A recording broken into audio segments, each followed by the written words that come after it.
बिस्मिल्लाहिर्रहमानिर्रहीम। Dear students, आप देख रहे हैं एजुकेशनल चैनल KMCH। मैं हूं Khalid Mahmood from KMCH physics academy. Subject है हमारा फ़िज़िक्स क्लास 9th। हम इसके न्यूमेरिकल कर रहे हैं। Unit number 1 physical quantities and measurement, इसका न्यूमेरिकल 1.3 और इसकी स्टेटमेंट है your hair grow at the rate of 1 mm per day, कि आपके जो बाल हैं वो एक दिन में 1 mm बढ़ रहे हैं। Find their growth rate in nanometre per second. तो हमने इनका ग्रोथ रेट जो है नैनोमीटर पर सेकंड में फाइंड आउट करना है। यानी दूसरे मानों में आप यूँ कह सकते हैं 1 mm पर डे को हमने 1 नैनोमीटर पर सेकंड में कन्वर्ट करना है।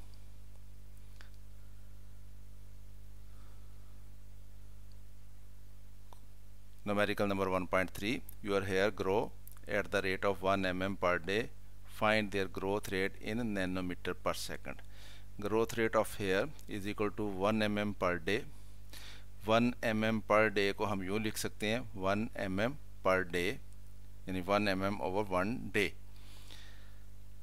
हमने डे को कन्वर्ट करना है आवर्स में। एक डे जो है उसमें 24 आवर्स होते हैं। अगर हम 1 डे की बजाय 24 आवर्स लिख लेंगे तो ये 1 mm ओवर 24 आवर्स बन जाएंगे, यानी 1 ओवर 24 mm पर आवर हमारे पास आंसर आ जाएगा। अब हमने आवर्स के मिनट बनाने हैं, तो एक आवर जो है उसमें 60 मिनट होते हैं, तो इसका मतलब 24 को 60 से मल्टीप्लाई कर देंगे तो ये 1 mm ओवर 24 इंटू 60 मिनट्स बन जाएंगे, यानी ये 1 over 24 into 60 mm per minute आ गए हमारे पास। अब मिनट को हमने सेकंड बना लेने हैं और एक मिनट जो है उसमें 60 सेकंड होते हैं, तो इसलिए मल्टीप्लाइड बाय 60 सेकंड कर देंगे। तो अब ये 1 mm ओवर 24 इंटू 60 सेकंड बन गया, यानी अब ये हमारे पास मिलीमीटर पर सेकंड में आ गया आंसर।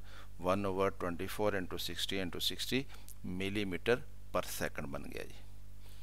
इनको मल्टीप्लाई कर लेंगे 24 को और 60 को और 60 को। 24 इंटू 60 ये बनता है 86,400। तो ये इक्वल टू आ गया 1 ओवर 86,400 mm पर सेकंड, मिलीमीटर पर सेकंड। अब इसको 1 को अगर हम 86,400 से डिवाइड करें तो ये आता है 0.00001157। तो ये इतने मिलीमीटर पर सेकंड बन गए।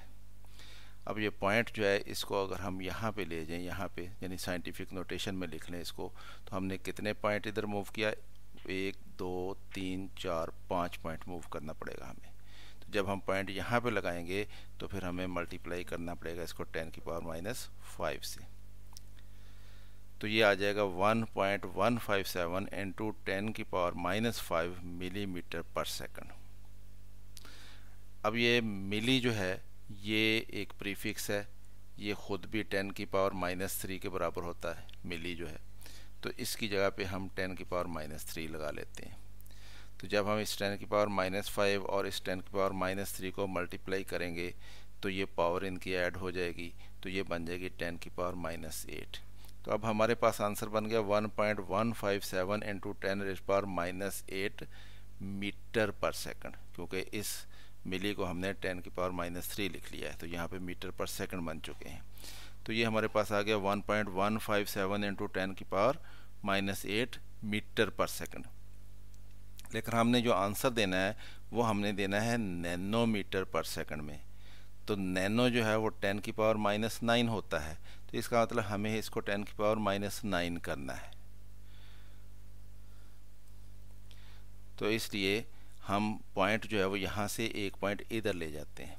तो जब हम एक पॉइंट इधर ले जाएंगे तो हमें इसको मल्टीप्लाई करना पड़ेगा 10⁻⁻1 से।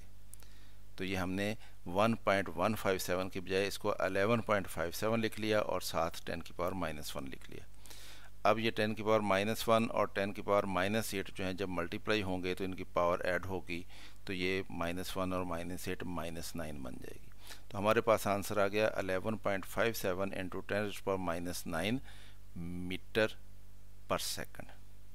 और ये हमारे पास 10⁻⁻⁹ जो है ये नैनो होता है और इसको n लिखा जाता है, तो इसलिए हम इसकी जगह पे अब n लिख लेंगे। तो आंसर हमारे पास हो गया 11.57 नैनोमीटर पर सेकंड। और यही हमें कहा गया था कि इसको आपने नैनोमीटर पर सेकंड में आंसर निकालना है। तो इसका मतलब ये कि हमने ग्रोथ रेट जो है वो हेयर्स का वो जो हमें दिया गया था मिलीमीटर पर डे में, हमने उसको नैनोमीटर पर सेकंड में मालूम कर लिया कि वो 11.57 नैनोमीटर पर सेकंड बनेगा। तो ये स्टूडेंट्स हमारा न्यूमेरिकल था 1.3। उम्मीद है आपको इसकी समझ आई होगी। ख़ुद भी देखें, दोस्तों को भी दावत दें। चैनल सब्सक्राइब नहीं किया तो इसको सब्सक्राइब कर लें ताकि आपको इस तरह की मज़ीद वीडियोज़ मिलती रहें। और अगर आपको वीडियो पसंद आए तो इसको लाइक भी कर लिया करें। और अगर आप इसके ऊपर कुछ कमेंट करना चाहें तो आप इसके ऊपर कमेंट्स भी किया करें ताकि मुझे आपकी राय पहुंच सके। मेरी तरफ से अल्लाह हाफिज़। शाद रहें, आबाद रहें।